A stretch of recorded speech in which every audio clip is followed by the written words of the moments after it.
Well, I've not reviewed that many rom-coms in my life. Now, maybe a few, like The Wedding Planner, Bridget Jones' Diary, but I failed to try and to do an anniversary review of Meet the Parents, but that will come up down the road, and maybe some others. But let's talk about the film that churns all these movies and lots of other rom-coms into one date movie, which celebrated its 15th anniversary this year. Bad Days, Entertainment Rankings and Reviews. So greetings my fellow YouTubers and welcome to Big D's Entertainment Rankings and Reviews. My name is Doyle, better known to as the Big D. This time around I bring to you a review of the 2006 rom-com parody flick known as Date Movie, released by Fox for Regency Enterprises. The film stars Alyson Hannigan along with Campbell, Sophie Monk, Tony Cox, Jeffrey Coolidge, Eddie Griffin, Fred Willard, and a host of others. The film is a parody of various rom-coms, in the last few years, most notably the Meet the Parents movies, Meet the Parents and Meet the Fockers, as well, and of course My Big Fat Greek Wedding. And lots of others, including Hitch and Bridget Jones' Diary. There's also parodies of several others, including The Wedding Planner and When Harry Met Sally. Let's see. My Best Friend's Wedding, and so on. Well, let's go ahead and get into our story because despite this was so terrible, I'll just go into it. Our main character, Julia Jones, played by Alyson Hannigan, is an obese woman who dreams of marrying, a guy who looks like Napoleon Dynamite. But even in her dreams, she's rejected. Writing in her diary, she thinks she will never find her true love. Sorry. Julia goes outside and dances to impress men on the streets as our opening credits start going, but is unsuccessful. So Julia goes to work at her father Frank's Greek diner, played by Eddie Griffin, where she meets and forms an instant attraction to the oddly named Grand Fokker daughter. That's Campbell. When Frank yells at Julia to get in order, she turns to respond and accidentally hits Grant on the head with the coffee pot she's holding, knocking him to the floor. She turns around only to find his table is suddenly empty and figures he ran away. Julia wants help and goes to see a love therapist named Hitch, which that's also a rom-com I failed to do an anniversary review of last year. And he's played by Tony Cox, who rejects her at first, but reluctantly agrees to help her. He takes her to a garage where she gets pimped down and made slimmer, and of course that parodies the show. I'm pretty sure a lot of you have seen this, Pimp My Ride.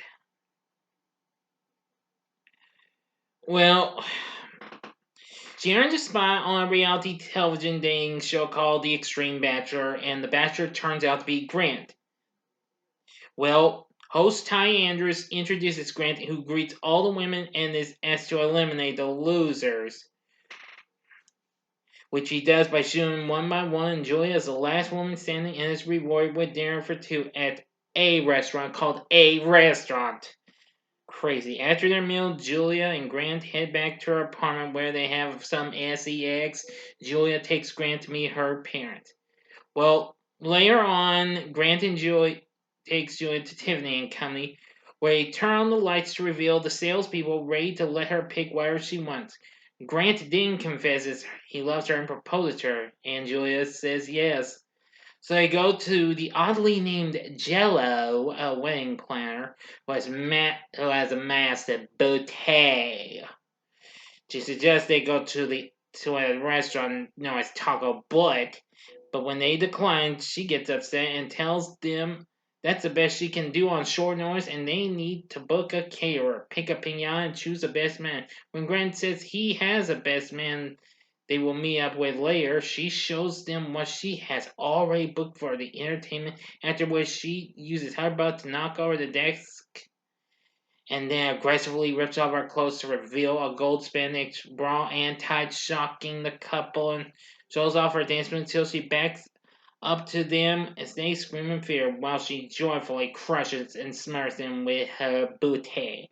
Grant introduces Julia to his ex-fiance Andy, who happens to be a girl named Andy, Andy, who,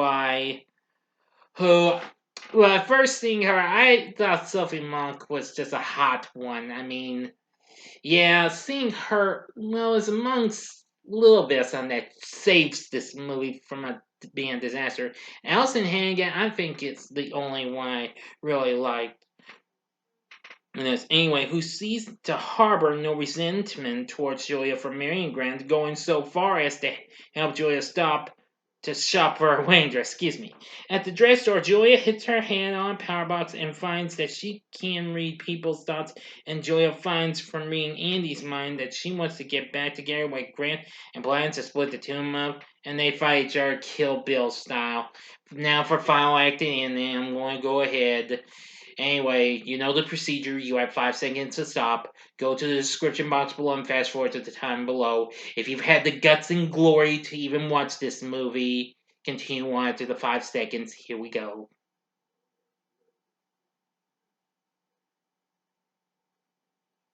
Okay, you've been warned. Well, apparently Julia can't forgive Grant and agrees to marry Nikki, played by Judah Friedlander, a real goofball. Once at the altar with Nikki, Julia is regretting and has flashbacks about her and Grant. Frank objects to the union and realizes he was wrong about Grant, who liked her even when Julia was ugly, and he persuades her to go after Grant, who is revealed to have waited for months. Julia journeys to meet him as he is leaving, while tossing aside Andy, who was pursuing him too.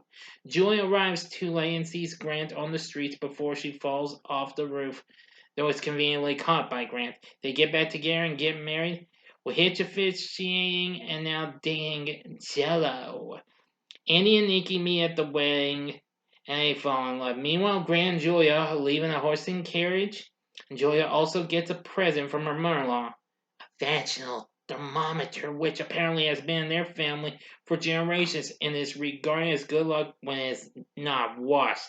On their honeymoon, Grant and Julia go to Skull Island and find a woman named Anne, played by Carmen Electra, tied to 2 pieces of wood, and after King Kong rips off Anne's dress and gropes her, she says, "I like hairy boys," and Kong roars and flattens her. End of story. Enough said. What did I think of Day Movie? Well, at first this was a guilty pleasure of mine, but after that I'm saying it's no more a guilty pleasure. I was thinking about revisiting it in its theatrical form since I did have the unrated cut on DVD, but I got rid of it. I kind of regret this. Some of this I felt a little bit okay with, but some of it, no. But anywho, well, only Alyson Hannigan, I feel, well, steals the show 110% completely, but the rest of the cast is more a miss than hit. Campbell is alright as Grant, and again, well, she turned out to be a baddie, Sophie Monk as Andy, but there were just some I just didn't feel too comfortable with. Griffin as Frank, Tony Cox as Hitch, that was okay.